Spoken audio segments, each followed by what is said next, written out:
In 1980, a young couple, Jane and Nick, were doing their best to build a life together. They were barely more than children themselves, Jane, just 16, already pregnant, Nick, only 21, trying to support his new family. But with little money and no home of their own, they took what they could get, a small house 5 miles outside of town, perched alone on a ridge, surrounded by empty farmland. From the first day, something about that house was wrong. When Nick first inspected the home, he noticed the upstairs windows were boarded shut. Odd, but he thought nothing of it. Yet when they returned to move in, the boards were gone, torn down, lying in the grass.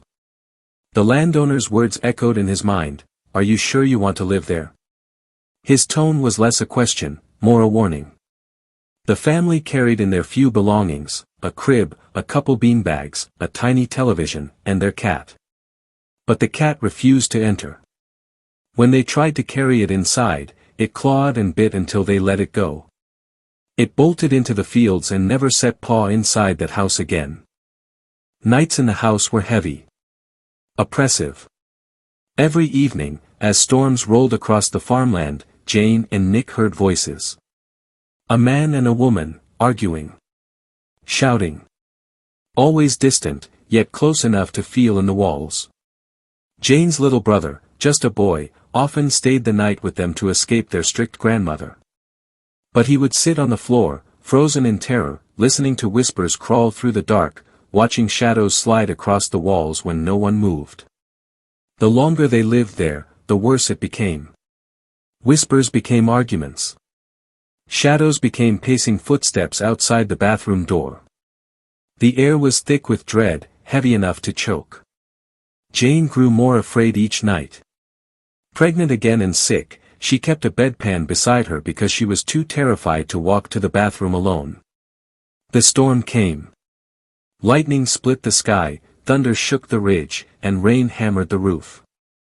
Jane woke with pain and fear, whispering to Nick, "I can't do this anymore. We have to leave." At that same moment, their baby's cry pierced the storm. Nick rushed down the dark hallway toward the nursery, only to stop dead in his tracks. A shadow. 7 feet tall. Standing in the doorway to his child's room. Nick threw himself forward, pushing past the black figure. The room was pitch dark. The crib was empty.